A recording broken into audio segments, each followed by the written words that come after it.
Ok, donc aujourd'hui, les systèmes de coordonnées et le RTK. Donc, on va parler un peu des systèmes GNSS en général. Euh, Pardon, quelqu'un qui veut rentrer encore. Ok. Donc, on va parler des systèmes de GNSS en général. Ensuite, on va parler donc des modes de fonctionnement RTK, en parlant de la communication radio et du cellulaire, donc les différents paramètres qui vont permettre de régler ces différentes communications. Pardon. Ensuite, on va parler un peu des satellites géostationnaires, les satellites fixes, comment on peut travailler avec, quelles possibilités ça offre en fait de travail. Ça va être un peu ça, et on va finir un peu sur le petit bonbon là, les systèmes de coordonnées. Ça va être ça. Hop. Euh, je vais je vais rester là-dessus. Je pense que vous êtes un peu tous au courant, donc je vais faire assez rapide là-dessus. Si c'est pas clair, n'hésitez pas à poser des questions, à me couper là si je vais trop vite là-dessus. Mais pour parler du principe général en fait du GNSS, donc le GNSS on dit on vulgarise souvent en parlant de GPS, mais le GPS c'est une des composantes du GNSS. GNSS, ça va englober les différentes constellations qui sont disponibles en fait pour travailler avec des satellites là de géopositionnement. Donc, les premiers à avoir fait ça, effectivement, c'est les Américains, donc les GPS. Mais après, rapidement derrière, il y a eu les Russes qui ont leur propre constellation aussi. Et après, depuis les années 2000, 2010, il y a les Chinois qui ont créé leur système aussi. Les Européens, leur système, leur constellation satellite là, et aussi de manière un peu plus à la marge. Les Japonais et l'Inde aussi ont leur propre système, mais qui sont plus utiles dans leur région. Et ils n'ont pas fait un système global qui va fonctionner sur toute la planète. Ils ont fait des systèmes qui vont fonctionner sur leur tranche de la planète, en fait. Donc, ça va être. Donc, comment ça va fonctionner? Que ce soit pour du contrôle de machine ou pour des GPS à la main sur des cannes, là, ça va fonctionner de la même manière. On va avoir donc les satellites qui vont transmettre, qui vont envoyer des signaux, donc différents signaux, selon les satellites et selon les constellations. Ça va être différents signaux qui vont être réceptionnés par ce qu'on appelle le mobile. Donc les mobiles, c'est tout ce qui est sur les cannes et différents appareils qui sont sur le terrain. Euh, on va recevoir ça. Et après, ces mêmes signaux vont être réceptionnés par une base. Donc, on parle de base et de mobile. Donc, la base, elle, on connaît on- ses coordonnées de manière très précise. On est au millimètre sur les coordonnées parce qu'on les a mesurées pendant un long moment. Et en fait, lui, comme il va réceptionner les mêmes signaux, en gros, que ce que nous on reçoit sur notre base, il va être capable d'apporter une correction. Parce que bah, quand il reçoit ces signaux, il va calculer sa position, on va dire, par ici. Et en fait, il se dit, OK, moi, je vois qu'avec les signaux des satellites, ma position, elle est ici. Mais en fait, ma position réelle est là. Donc, moi, je dois appliquer telle correction pour arriver à la bonne précision sur mon positionnement. Et donc, ben, ces corrections-là, elles vont être envoyées par cellulaire ou par radio aux différents mobiles qui sont sur le terrain. Donc, ça va fonctionner un peu comme ça. On va avoir une sorte de triangle de communication entre les satellites, la tour donc la tour, la base, et le mobile qui va être sur le terrain. Euh, donc, c'est ça. Donc après, pour transmettre ces corrections, on va avoir différents modes de transmission. Donc, on parle de fonctionnement de GPS RTK. Donc, c'est pour Real Time Kinematic. Donc, c'est pour parler d'avoir des informations en temps réel sur le mouvement de notre mobile.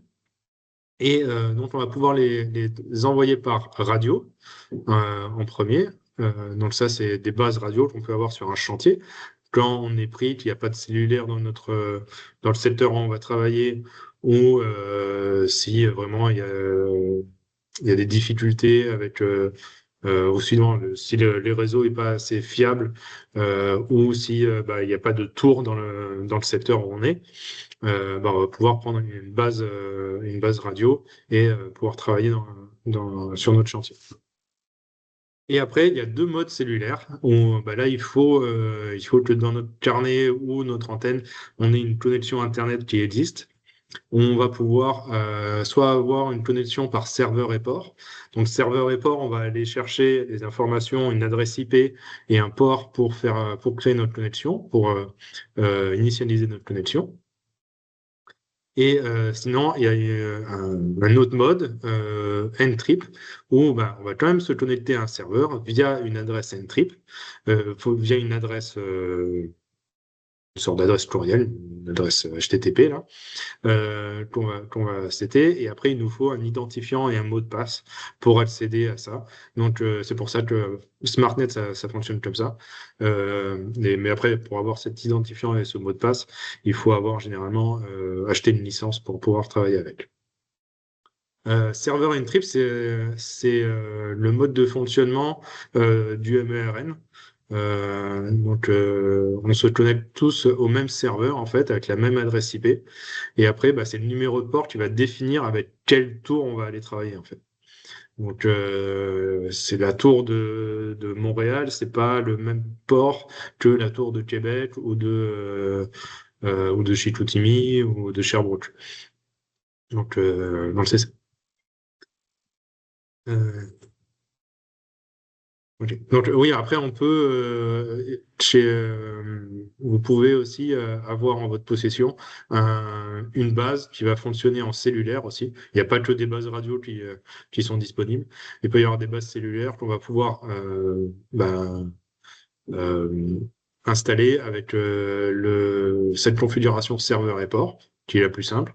Mais après, si vraiment vous voulez faire ça de manière sécuritaire et qu'il n'y ait personne d'autre, personne d'inattendu qui va se connecter sur votre serveur, sur votre base, on pourrait le configurer en N-trip et après configurer tous vos mobiles avec ça. Donc le but après de tout ça, c'est de pouvoir travailler, en fait, de pouvoir se situer à la surface de la Terre. Donc pour ça, en fait, de base, le système il va fonctionner, le système GNSS va fonctionner en longitude, latitude. Et après, on va se servir de systèmes de coordonnées pour pouvoir travailler, faire nos projections en plan sur nos projets. Donc le GPS permet de passer de coordonnées en latitude, longitude, de les transformer en fait après sur une grille pour après les mettre à plat sur un plan.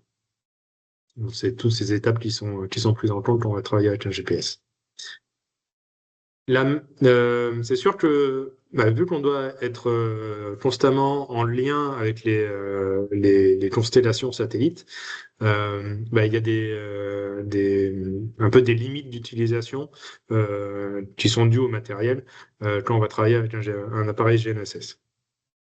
Donc c'est sûr que si on se retrouve dans un bâtiment ou qu'on a un couvert juste au-dessus de notre antenne, bah, les signaux satellites, bah, ils vont mal être reçus par l'antenne et elle sera pas capable de pouvoir calculer sa position. Donc c'est sûr que ça m'est arrivé des fois pendant une formation d'avoir l'antenne qui soit à l'intérieur. Oui, on a des signaux, on voit que l'appareil nous dit qu'il voit 17 satellites, mais après la qualité des signaux elle est tellement perturbée qu'on n'est pas capable d'avoir une vraie position à l'intérieur. Donc, j'ai vu là il y a pas longtemps, c'est possible que dans quelques temps, il y ait des antennes qui fonctionnent à l'intérieur, mais je suis pas sûr que ce soit pour tout de suite. Mais peut-être que dans une évolution bientôt, là, ça va être une grosse évolution dans les années qui arrivent. Euh, mais pour l'instant, on reste bloqué. On peut pas, si on a un couvert au-dessus de nous, là, on va pas pouvoir travailler avec ça. Euh, Pareil, si on est proche d'un bâtiment, bah, ça va ajouter du couvert et faire du multitrajet en fait sur les signaux des satellites et ça risque de vraiment perturber le fonctionnement et la précision en fait de notre appareil.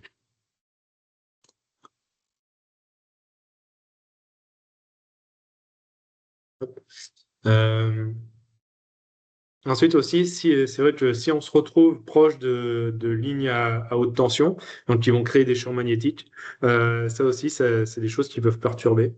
Euh, Même s'il n'y a pas forcément, ça m'est déjà arrivé d'être dans une configuration, dans une station de ski là où en fait il y avait des gros câbles métalliques, donc pour les remontées mécaniques là qui étaient au-dessus de moi et ben, rien que d'avoir des câbles qui n'avaient pas forcément de courant dedans, ça venait vraiment perturber mon signal et j'étais pas capable d'avoir d'informations fiables quand j'étais à cet endroit-là. Et c'était vraiment dû à l'environnement qu'il y avait au-dessus, au câble métallique qu'il y avait dessus. Donc c'est des environnements un peu extrêmes pour les systèmes GPS. Il faut faire attention à ça. Donc, comme je disais tout à l'heure, là, on va retrouver les différentes constellations. Donc, de base, quand vous achetez, quand vous avez n'importe quel GPS, il va être capable de travailler avec les GPS américains, donc, et de l'ONAS. Et après, pour avoir plus de satellites, plus de constellations, en fait, il est possible, en prenant des licences particulières, d'ajouter Beidou, donc la constellation chinoise, et Galileo, la constellation européenne. Donc, avec ça, vous allez être capable de passer, bah, si on reste juste avec le GPS et le GLONASS, en moyenne, on va être autour des 13-14 satellites. Alors que si on ajoute Baidu et Galileo, on va réussir à être quasiment à une vingtaine de satellites, voire entre 20 et 25, quoi. Et ce qui va permettre de pouvoir travailler de manière euh, alors plus de fiabilité en fait sur les signaux qu'on va avoir, parce qu'il y a plus de chances qu'il y ait des satellites qui soient bien placés dans le ciel pour pouvoir travailler avec. Et même dans des conditions difficiles d'ailleurs, quand on va se retrouver à couvert des fois sous des arbres, le fait d'avoir ces constellations en plus va permettre d'avoir quand même de la précision là où on ne pouvait pas en avoir avant, quand on avait juste les GPS et les GLONASS. Parce que ben, ça réduisait trop le nombre de satellites et les signaux n'étaient pas assez fiables et précis pour travailler avec. Alors que ouais, même ces deux constellations ont des satellites un peu plus jeunes, un peu plus mis à jour, même s'ils ils maintiennent quand même euh, ils font quand même une certaine maintenance sur leurs satellites là, mais ceux-là sont quand même un peu plus récents. Donc c'est ça. Donc la cinématique en temps réel, donc ce que je disais, le RTK, c'est un système donc, qui va permettre de se retrouver en fait depuis notre précision, parce que si on n'avait pas cette précision, cette correction qui est apportée par ce système de RTK, on resterait à une précision de 5 à 10 mètres près sur notre GPS. Donc le fait de communiquer, d'avoir cette communication qui se met en place avec une base, donc via un serveur, comme on voit ici, euh, via un serveur, donc d'envoyer les corrections. C'est pour ça qu'on arrive à 1 à 2 cm de précision sur nos GPS. Euh, donc c'est ça. Donc il faut que dans notre rover, dans notre mobile, on ait accès à une communication Internet ou radio. Et après, en fait, là, ça, c'est un peu le fonctionnement comment ça s'appelle, du SmartNet. Euh, où on va avoir plusieurs bases ici, et nous, quand on va être au milieu de ça, il va pouvoir se connecter, ouais, c'est ça, aller chercher les informations des bases qui sont à proximité et améliorer la qualité de notre correction en utilisant plusieurs bases. Ça va dépendre un peu des points de montage. Je crois que si vous voulez, si vous avez des questions là-dessus sur les points de montage, vous pourrez les poser après là. Mais, euh, mais c'est ça. En l'occurrence, en utilisant différents points de montage, on utilise différemment les tours qu'il y a autour de nous. Donc c'est ça. Ok, donc c'est ce que j'ai un peu introduit avant. On parle un peu de base mobile en général. La base, c'est ce qui va transmettre les données. Donc il y a deux modes principaux, la base radio, base Internet. Base Internet, on va utiliser le modem en fait qu'il y a dans l'antenne avec une IP fixe. Et donc il nous faut, pour ça en fait, quand on fait ça, c'est chez un client. La carte SIM qu'il faut mettre dedans, c'est pas n'importe quelle carte SIM. Il faut commander une carte SIM particulière. Donc c'est ça, c'est une carte SIM IP fixe qu'il faut demander. Sans ça, on va pas être capable en fait de pouvoir fournir les corrections correctement. Euh, et après, bah, on va installer la base sur une position connue, sur un bâtiment. Alors, idéalement, il faut pas qu'il y ait trop euh, de perturbations dues au bâtiment. Parce que si c'est un bâtiment métallique, il y a des chances en fait que ça perturbe un peu l'antenne. Et on va la placer de manière stratégique pour l'entreprise par rapport au chantier sur lesquels ils travaillent. Euh, J'estimais la distance entre la base et le mobile est souvent moins qu'avec le réseau de stations permanentes éloignées. Ouais, c'est ça. Le fait d'avoir une base chez soi, bah, des fois, elle est plus proche des chantiers sur lesquels on travaille que d'avoir accès à un SmartNet au MERN.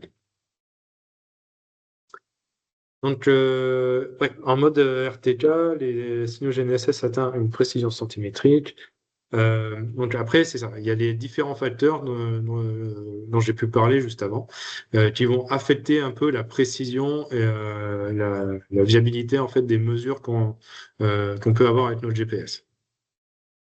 Donc, ce que je disais, ça va être le multitrajet, où bah, en fait, notre antenne GPS va recevoir le signal directement depuis le satellite, mais peut également, via le multitrajet, un effet de multitrajet, le signal peut aller rebondir sur un bâtiment ou sur l'environnement qu'il y a autour de lui, donc ça peut être de l'eau aussi là, dans l'exemple, où bah, le même signal en fait va arriver plusieurs fois sur l'antenne. Et c'est sûr que bah, dans ce genre de configuration, l'antenne va plus savoir quel signal est le bon en fait. Si elle reçoit trois fois la même information, elle va plus savoir laquelle est la bonne. Bah, ça va affecter en fait la précision que vous allez obtenir à la fin sur votre mobile. Ensuite, il y a la distance en fait qu'on va retrouver entre la base qu'on utilise et notre mobile. Ça va affecter notre précision. Donc, en gros, comment on va calculer ça? Euh, on perd, c'est ça. On perd 1 mm de précision par kilomètre. Donc, 1 cm pour 10 km, ça va être ça. Donc, plus on va s'éloigner de la base, plus on va perdre en précision. Ce qu'on dit généralement quand on va travailler avec les bases du SmartNet ou du MERN, c'est que bah, dans un rayon de 40 km, on est OK. On reste dans l'esprit de précision du GPS. Mais après, au-delà, ben, c'est ça. Donc, à 40 km, déjà, on perd un peu. On est à 4 cm de précision en moins que si on était juste à côté de la base. Donc, ça joue quand même beaucoup. Euh, donc, c'est ça. Après, si on se retrouve à plus encore, 50 km, là, là va falloir penser à mettre, bah, soit à se connecter à une autre base, soit avoir une base radio avec soi pour pouvoir continuer à travailler de manière précise. Et ben, comme je disais aussi tout à l'heure, les bâtiments, les arbres, ça va être des endroits, ben, la ville ou les forêts, c'est des endroits, des environnements qui sont plutôt hostiles pour le fonctionnement du GPS. Donc c'est ça. Après, il y a de plus en plus, là, les GPS sont plus sensibles en fait aux signaux et donc un peu moins sensibles aux filtres que peuvent être les arbres là. Euh, donc ça tend à s'améliorer, mais ça met du temps quand même.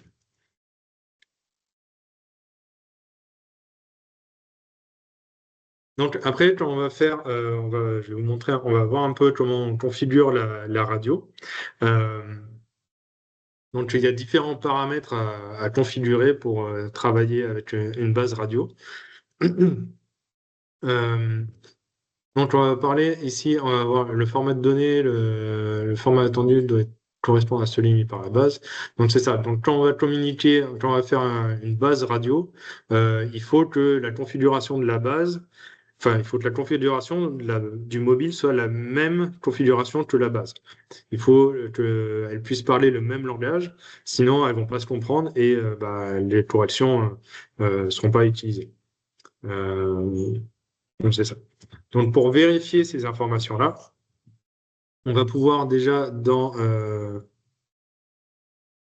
bon, nouveaux participants.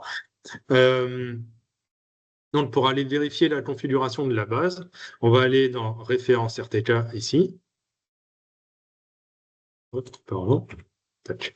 Référence RTK. Après, on va aller dans paramètres. On va pouvoir aller dans connexion. Et là, toutes les autres connexions. Et quand on va dans les autres connexions, on va avoir accès à cette page-là. Et là-dedans, ben, la ligne qui correspond aux configurations de la base, à la communication en fait de ces corrections, ça va être ref1 RTK. Euh, donc c'est ça. Et une fois qu'on a fait ça, qu'on est là-dessus, on va pouvoir sélectionner, donc il faut sélectionner la ligne là, et après aller faire éditer pour après accéder à la page suivante, qui est ici. Euh, donc là, dans cette page-là, il faut bien que, bah, pour que ça puisse fonctionner de façon à la base, il va falloir cocher ici et mettre les corrections RTK. Donc là, on est sur la radio interne. Et le format des corrections, on va mettre ça en RTCM V3. Ça, c'est un format d'envoi des corrections assez standard qu'on va retrouver bah, déjà sur le MERN, ça va être ça. Sur le SmartNet aussi, ça va être la même chose. Ça, c'est comment est codée l'information par la base. Euh, donc, c'est ça. Donc là, après, il y a une petite subtilité ici où quand on va être en RTCM V3, là, on va travailler simplement avec les GPS et les GLONASS, donc avec les Américains et les Russes. Et quand on va avoir l'extension ici, entre parenthèses, le MSM, là, ça veut dire qu'il va utiliser toutes les constellations. Ce RTCM V3, il va envoyer les corrections qui concernent toutes les constellations. Donc, en plus, avec le Baidu et donc les Chinois et les Européens. Si par exemple vous avez vous une licence, l'antenne que vous avez, elle fonctionne, vous avez pris une licence avec toutes les constellations, mais que derrière ce format de données, il est resté à MTCM V3, RTCM V3, pardon, et qu'il n'est pas en MSM, et ben vous allez quand même travailler qu'avec les Américains et les Russes. Donc ça, c'est un paramètre qu'il va falloir quand même contrôler si vous avez les licences pour toutes les constellations. Allez vérifier que vous êtes bien en MSM pour pouvoir tout utiliser.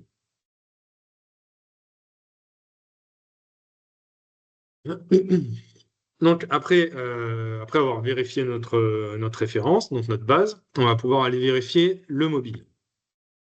Pour ça, on va faire un peu le même chemin, le même cheminement. On va aller dans Paramètres, dans notre carnet, Connexion, Autre connexion. Et là, on arrive à peu près sur le même type de page. Donc là, dans Autre connexion, on va être de base, on va arriver sur connexion du CS. Donc ça, c'est avec le carnet. Et nous, on va chercher à aller sur connexion de GS. Donc, c'est là qu'on va retrouver les paramètres de configuration de notre mobile pour pour communiquer en radio ou en cellulaire. Donc là, l'exemple, il est sur le radio, hein. Donc après, ça va être la même chose. On va sélectionner donc connexion GS, mobile RTK, on sélectionne la ligne. Et quand on a sélectionné la ligne, on va ici avoir accès à éditer et contrôler. Donc là, on va faire éditer en premier. Et quand on fait ça, éditer, après, il faut regarder en face qu'on est bien en RTCM V3. Donc là, sur l'exemple avant, là, on était en MSM. Donc là, il faudrait changer ici MSM pour avoir accès à toutes les informations, aux informations de correction pour toutes les constellations.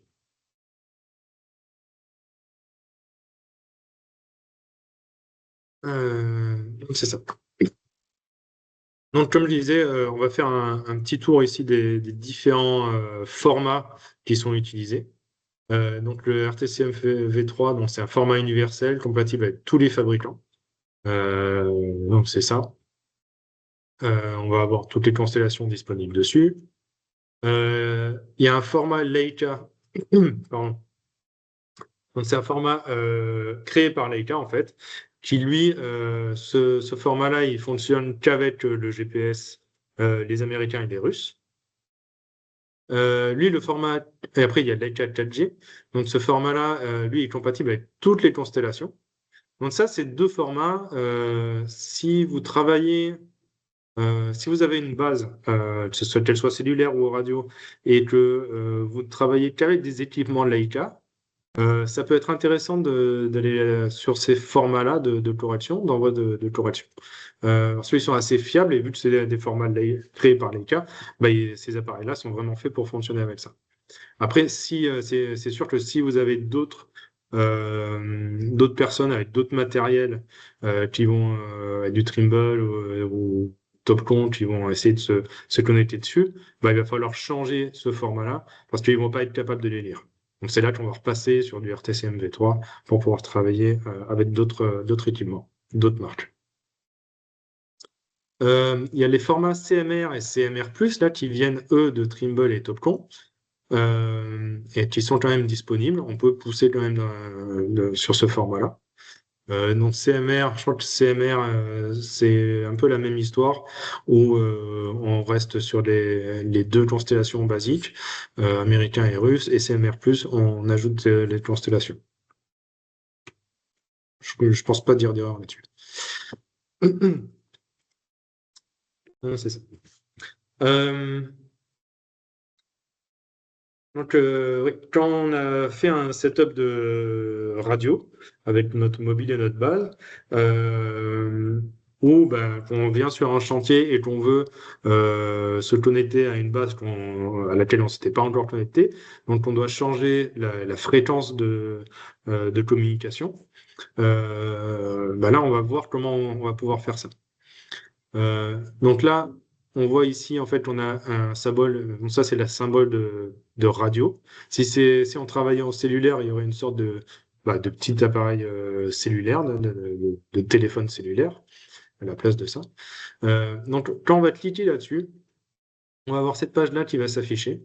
Et ici, on va aller chercher changer de canal pour modifier le canal de radio qu'on va utiliser. Donc, quand on fait ça, on arrive directement sur cette page-là. Et là, on va pouvoir choisir en fait un canal ou directement rentrer aussi une fréquence. Donc ici, à savoir que les fréquences qui sont utilisées, on peut pas mettre n'importe laquelle. Il y a des gammes de fréquences qui sont utilisées pour ce type de communication. Il y a d'autres fréquences qui sont utilisées pour l'aérien, pour le maritime, par exemple. Donc, il faut faire attention à pas essayer Enfin, faire attention. Vous n'allez pas perturber les signaux aériens, mais il faut bien rester dans cette gamme de fréquences, parce que les radios, elles ont leur réglage pour fonctionner sur certaines gammes à chaque fois. Donc là, on va fonctionner de 430 à 450 quand on travaille au Québec. Là. Ça, c'est la plage de fréquence sur laquelle on peut travailler. 900 MHz moins courant, portée longue, mais plus sensible aux obstacles. C'est vrai qu'il y a des fréquences comme ça qui sont plus hautes, euh, qui vont avoir une plus longue portée, mais qui vont être plus sensibles aux variations, aux perturbations en fait dans l'environnement. Donc c'est ça.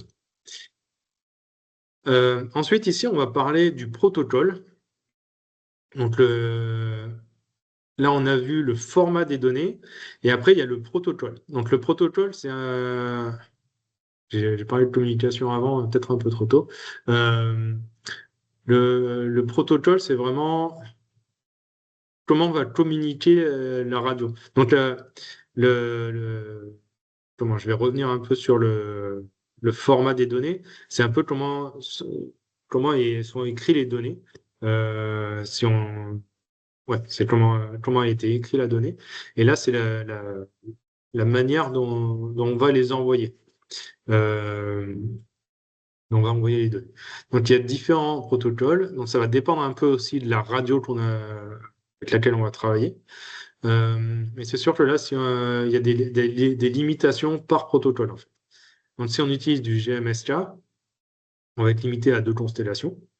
Euh, c'est ça. Du 4FSK, on va avoir 4 constellations disponibles. Et après, bah, si on utilise du 7L4FSK, transmet pas tous les signaux en présence de 4 constellations. Donc, c'est ça, je vais pas faire le détail à chaque fois, là, donc, ce serait un peu rébarbatif, mais chaque configuration va permettre de travailler dans certaines conditions. Donc, si on n'a pas les 4 constellations, on peut rester sur du GMSK, par exemple, mais aussi les différents formats, 7L8FSK ou 16FSK, vont permettre aussi d'avoir des portées radio un peu différentes. Il y a la satellite FSK, on va réussir à aller quasiment à une quinzaine de kilomètres, je crois, 12-15 kilomètres, tout dépendant de la configuration du terrain. Mais un satellite 4 FSK, je sais qu'on va être un peu plus limité en distance. Bon, ça dépend aussi de la puissance de la radio, mais pour une même puissance de radio, le 8 FSK va aller plus loin que du 4 FSK, par exemple. Là, ça ne veut pas dire non plus que le 16 va aller plus loin, hein, mais c'est ça. Donc ça, c'est pareil, c'est tout des paramètres qui doivent être exactement les mêmes. La fréquence, le protocole et le format de données, là, c'est tout des paramètres qui doivent être exactement les mêmes entre le mobile et la base. Réseau public ou privé, repose sur la corrélation. Donc, c'est ce dont je parlais tout à l'heure. Là, donc, les réseaux privés, ça va être le SmartNet. Le réseau public, ça va être le MERN, là. C'est juste des manières de travailler, enfin, de fournir la donnée un peu différentes. Après, la principale différence, on va le toucher peut-être un petit peu après sur les systèmes de coordonnées, c'est que le MERN pousse des données qui sont en version 97 et le SmartNet, lui, va pousser des données qui sont bah, généralement en version 2010. Mais là, il y a même eu une mise à jour là, en début d'année où il pousse vraiment bah, selon les normes. Il y a des normes mondiales qui sont créées pour ça. Et il va pousser vraiment les dernières données mises à jour, en fait, demandées par cette instance. J'ai plus le nom de cette institution là. Donc, réseau public ou privé, il y a différentes choses à vérifier quand on va faire notre configuration. Donc, comme je disais, ça va être le format des données en premier. Donc, on va aller là-dessus. Ça va être ça qu'on va contrôler. Donc, le RTCM 3.3.2. Ensuite, bah, ça va être l'adresse IP. Bah, vérifier que notre adresse IP, bah, si on a un problème de connexion, c'est un peu les premières choses à aller voir, quoi. L'adresse IP et le numéro de port, ça va être ça. Et si on est sur du SmartNet, ici, bah, ça va être les identifiants, notre identifiant utilisateur et notre mot de passe qu'on va pouvoir contrôler, qui vont nous donner accès au serveur donc, de SmartNet. Si c'est sûr que si là vous avez des problèmes en fait sur vos identifiants, bah vous pourrez pas vous connecter à SmartNet et donc pas avoir votre correction. Pardon, j'avais pas vu qu'il y avait une question. Quelle influence le signal George Clooney? Quelques influences. J'ai pas compris la question. Qu'est-ce qui influence le signal et les coupures? Euh, Si tu peux reposer la question, là, je sais pas qui a posé cette question-là. Si tu peux la reposer, là, j'ai du mal à comprendre ce que tu veux savoir. Euh, je vais continuer en attendant. Ok. Euh, donc c'est ça, les noms d'utilisateurs et mots de passe. Il faut tout contrôler à ce moment-là. Euh, donc pour créer comment?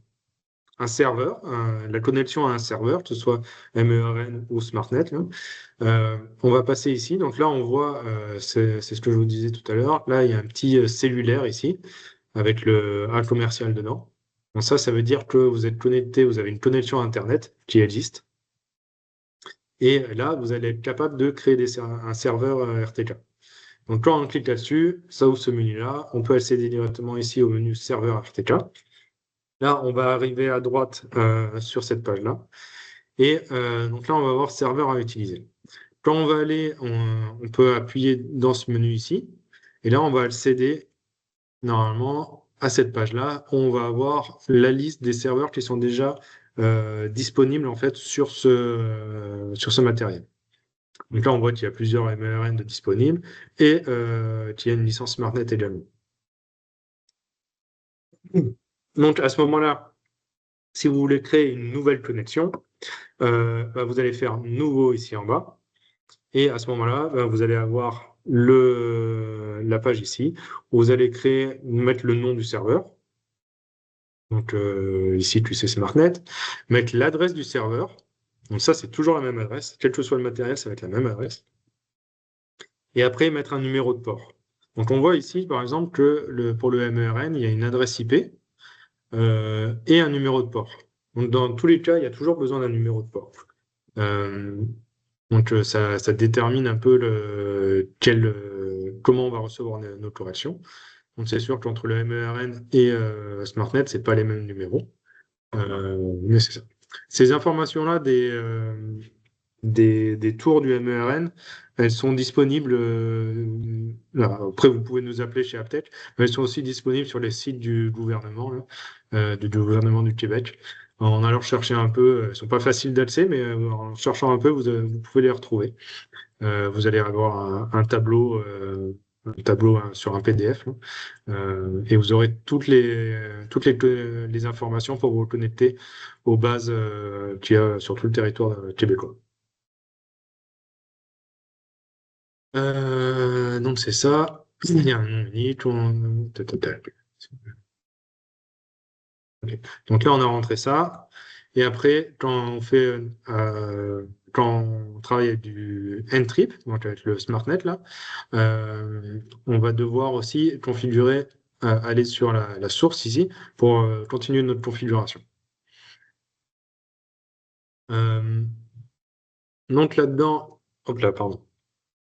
Donc là-dedans, maintenant, on a le point de montage pour tout ce qui est GPS, en gros d'arpentage. On va aller sur non, ça c'est pour la construction, pardon. Le port là, c'est 9201. Et on va avoir accès à différents points de montage à ce moment-là.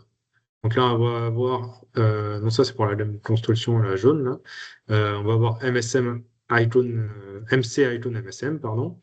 Donc sur un point de montage IMAX. Donc encore une fois, si vous voulez des informations par rapport à ça, n'hésitez pas à me les poser là. Ça va d'y répondre. Mais ça.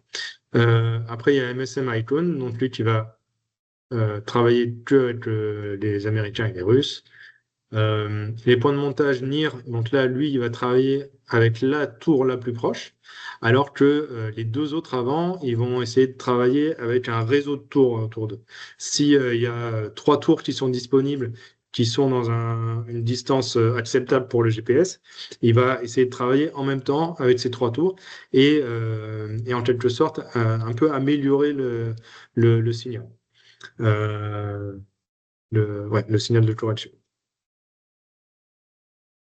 Et donc oui, pour l'arpentage, on va plus être sur des licences NRTK, donc pour le SmartNet, où le numéro de port, ça va être 9301. Donc là, j'imagine que pour vous, la plupart, si vous en avez, ça va plutôt être ce réglage-là que vous allez retrouver sur vos carnets. Donc là, pareil, on va retrouver un peu les mêmes points de montage en MSM IMAX. Donc là, pour avoir toutes les constellations. MSM NIR pour travailler, donc avoir toutes les constellations, mais avec une seule tour. Ça va être ça. Est-ce que c'est bon pour vous pour un moment? Ça va? Oui. Euh, ok. Donc maintenant, on va parler un peu des satellites géostationnaires. Euh, Il y a des possibilités de travailler avec simplement un satellite. Et donc, on appelle ça c'est souscrire à un abonnement SmartLink. Donc là, vous allez vous connecter à un satellite, avoir un signal, un seul signal en fait qui va être réceptionné par votre antenne. Donc ça demande un peu une configuration, enfin une initialisation un peu spéciale parce que la première fois, il faut laisser notre antenne pendant au moins 2 heures. Ça peut faire moins, mais non, généralement c'est au moins 2 heures, voire 4 heures selon la configuration de la journée. Et, donc faire une première initialisation pour créer un lien en fait entre votre antenne et le satellite. Et après, vous allez pouvoir, en initialisant pendant une dizaine de minutes après, vous allez pouvoir travailler avec une précision jusqu'à 3 cm, donc entre 3 et 6 cm qu'on va avoir. Et donc ça permet d'être en remote complet dans des zones où il n'y a pas de réseau, où vous n'avez pas forcément une base radio avec vous, mais de quand même avoir accès au travail avec un GPS, un appareil GNSS. Euh, donc, il faut que l'appareil, déjà, que l'antenne soit compatible. C'est pas toutes les antennes GNSS qui sont disponibles. Ça va être certaines antennes et moyennant aussi une licence aussi spécifique qui va avec. Hmm. Fonctionnement. Donc, on va avoir une station de géoréférencé qui génère les corrections. Et ensuite, on va pouvoir recevoir ces corrections-là.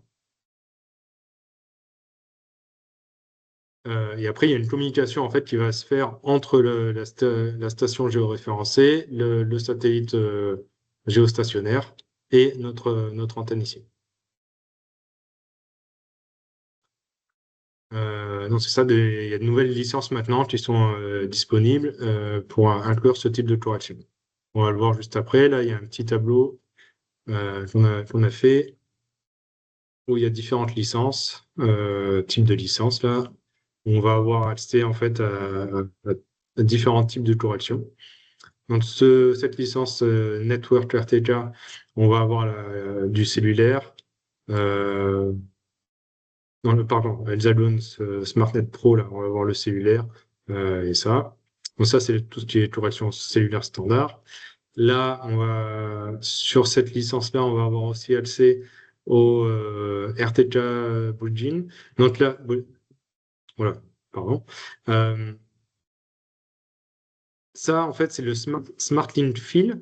Donc, ça permet, quand vous êtes initialisé, d'avoir, si vous avez une perte de connexion au réseau cellulaire euh, de travail standard, donc si vous avez une perte de connexion au SmartNet, par exemple, pendant 10 minutes, vous allez quand même travailler avec un satellite géostationnaire et continuer à pouvoir travailler correctement. Ça, c'est le SmartLink Fill. Et après, la dernière licence, là, ça va être le PPP. Donc, c'est ça, c'est ce dont on parlait juste avant, là, où on va se linker à un satellite géostationnaire et afin d'avoir les corrections, en particulier avec un seul satellite. Donc, ouais, les antennes qui peuvent travailler avec ça, ça va être les antennes GS07, GS10, GS16, GS18 et GS25. Donc, quand on va travailler avec ça, on va avoir accès à certaines données. Et en fait, enfin, certains signaux, en fait, pour faire ça. Et quand on va travailler, le système VAS, là, ça va être le système qui est utilisé en Amérique du Nord euh, par les satellites. Euh, ça, c'est le système VAS. C'est un autre système de géostationnaire, hein. Je crois qu'il est gratuit, celui-là. Oui, voilà, c'est gratuit, ça. Mais on va avoir un peu moins de précision là-dessus. Après, si c'est juste de manière indicative et qu'il n'y a pas besoin d'une grosse précision sur ce que vous faites, c'est une solution un peu moindre coût qui peut être utilisée. Donc, VAS, c'est vraiment pour l'Amérique du Nord. C'est ça. Ça, mais même chose. Je sais, après, on a toujours un peu les limitations, les mêmes que pour n'importe quel GPS, qui vont travailler en milieu urbain ou forestier. À savoir, là, je suis en train d'y penser, c'est que les signaux qu'on va avoir sur un satellite géostationnaire sont vraiment euh, encore plus sensibles aux conditions atmosphériques que les signaux qu'on va utiliser avec le RTK. Dans le sens où ben, ça va être un seul signal qui va être envoyé par un satellite. Donc il y a pas il y a pas plusieurs satellites qui vont envoyer la même information. Et en fait, après, ben, s'il y a des perturbations dues à des tempêtes solaires qui vont perturber la stratosphère, hein, et ben, c'est sûr que le signal pour travailler avec du géostationnaire en PPP, bah, des fois, ça risque d'être vraiment compliqué. Donc là, je sais que les dernières semaines, il y a eu pas mal de tempêtes solaires. Donc, je sais que les personnes qui travaillaient comme ça, bah, ça a dû être compliqué pour elles de continuer à avoir une précision et à faire avec. Euh, donc après, là, on voit un peu rapidement les systèmes de coordonnées, donc avec les projections qu'on va avoir. Donc, il y a deux types de systèmes de coordonnées qu'on va utiliser principalement euh, en, au Québec. On va avoir les zones MTM qu'on voit ici. Donc, qui vont, en gros, au Québec, si on va jusqu'au bout de la côte nord, là, de la zone 3 jusqu'à la zone 10. Ça va être ça. Après, principalement, on va être, les principales zones qui sont utilisées, ça va être les 7 et les 8. 7 pour autour de Québec et 8 ben, plus pour Montréal, Sherbrooke, là. Euh, donc c'est ça. Et après, si ça peut arriver qu'il y ait des projets qui soient faits en zone UTM. Donc les zones UTM, c'est vraiment la découpe qui est utilisée à travers le monde là. Donc plus pour de la navigation, un peu plus pour de la navigation aérienne ou autre. Donc là, on est plus sur donc les zones MTM, elles sont 2 fois plus grandes que les zones MTM. Elles sont 2 fois plus larges. Euh, donc c'est ça. Donc là, on est sur 18, 19. C'est un peu les deux zones principales qu'on va utiliser. Donc, un système de coordonnées, donc c'est ça, il va être composé ici d'une transformation, d'un ellipsoïde, d'une projection, donc là les projections, on disait MTM ou UTM, euh, et après d'un géoïde. Donc là, on va voir un petit peu au fur et à mesure les différents paramètres qui composent un système de coordonnées. Donc là-dedans, on a la grille de géoïde associée euh, au système de coordonnées permet de convertir une élévation ellipsoïdale à une élévation orthométrique. Donc, comment ça fonctionne? Déjà, au départ, on va avoir un ellipsoïde qui va définir en fait un peu la forme globale de la Terre. Donc c'est vraiment approximatif, quoi.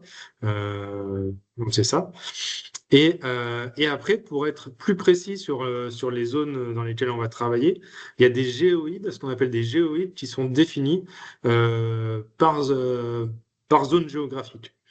Donc ici, au Québec, le géoïde qui est utilisé, donc c'est le CGVD 28, ou ce qu'on entend plus souvent, c'est le HT2. Donc c'est ça, donc ça a été créé en 1928. Euh, c'est ça, donc le HT2. Et là, depuis 2013, il y a il y a un géoïde qui a été géoïde à jour en fait, parce que bah, la planète bouge, la croûte terrestre bouge, dû à plusieurs facteurs en fait, donc il faut un peu prendre en considération ces mouvements-là, et bah, c'est pour ça qu'il y a des mises à jour sur ces géoïdes, et c'est pour ça qu'il y a des mises à jour un peu des systèmes de coordonnées et comme je vous disais tout à l'heure, des systèmes qui sont poussés par les bases là. Euh, c'est ça. Donc il y a le CGVD 2013 qui existe au Canada. Euh, donc par contre, ça, ce qui est, ce qui arrive là, c'est que le CGVD 2013, il n'est pas vraiment utilisé au Québec. On utilise toujours le HT2 parce que vu qu'on fait des travaux, qu'il y a des travaux qui durent longtemps, on reste toujours sur le même référentiel et on ne va pas changer au milieu de nos travaux de référentiel pour avoir des erreurs quand on va faire nos chantiers.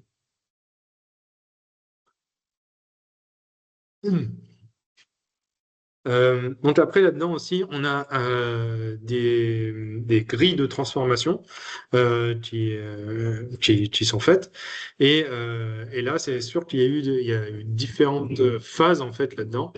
On a une grille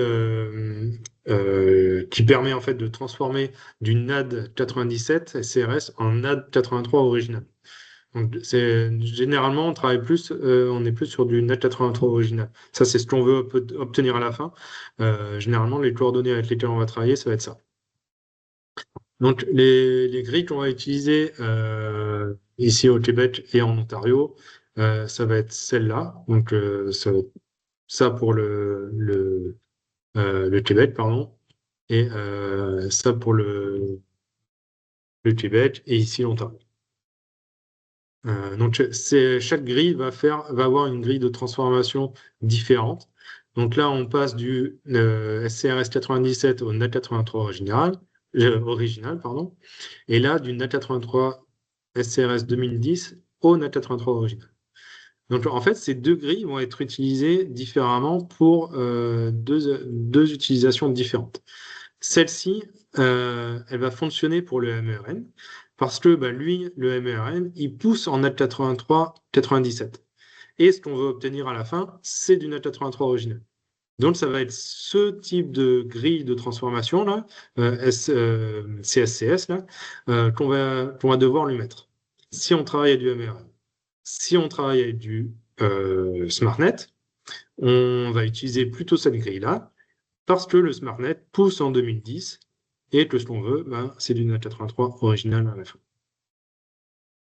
Euh, J'espère que c'était compréhensible ce que je viens de dire. Parce que c'est sûr que c'est un peu compliqué de comprendre au final pourquoi on a des systèmes différents selon avec quoi on va travailler. Mais c'est à cause de ça, en fait. Parce que le MERN et le SmartNet poussent des données différentes à la base. Ouais, ça reprend un peu ce que je viens de dire. Et bah, pour reprendre aussi, le NAT 83 original et NAT 83 SCRS, ben, pourquoi il y a eu des évolutions? Bah, c'est comme je disais un peu juste avant, là, la, la croûte terrestre bouge et bah, c'est sûr qu'à un moment donné, il faut un peu faire évoluer nos systèmes de coordonnées et pour être toujours à jour.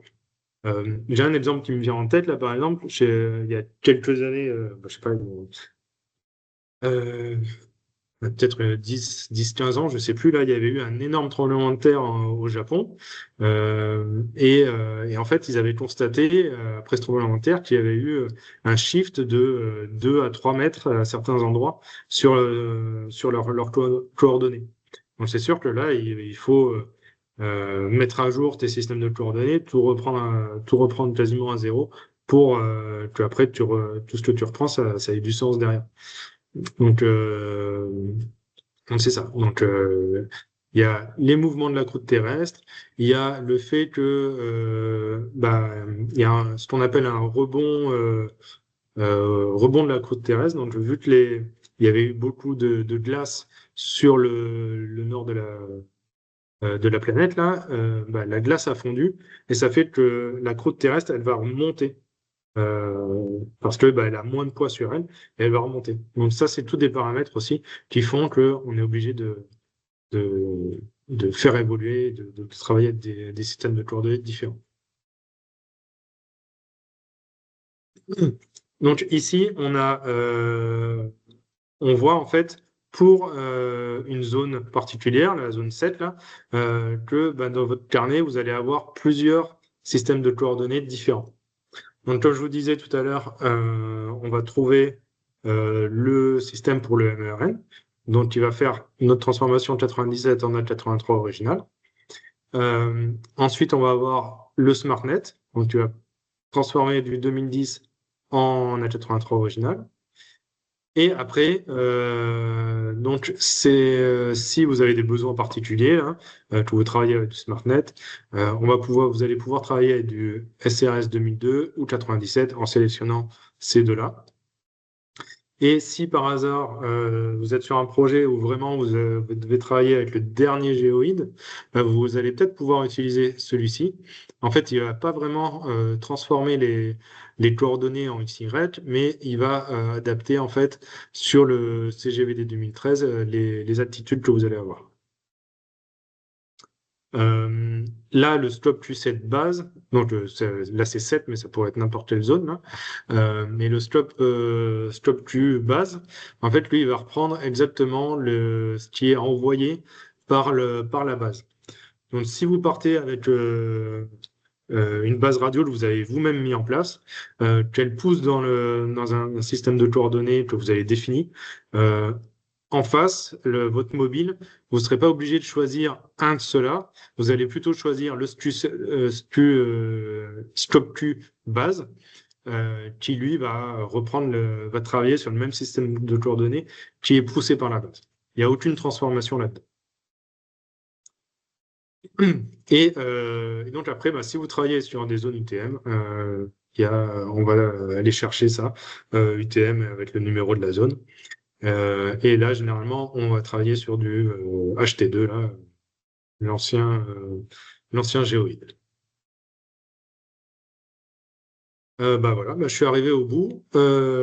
J'espère que ça a été clair pour vous, que j'ai un peu levé des interrogations. Si vous avez des questions, c'est le moment. Moi, je reste connecté. Oui, Oui, moi j'ai une question. Moi, dans mon secteur, mettons, SmartNet, ça rentre pas bien.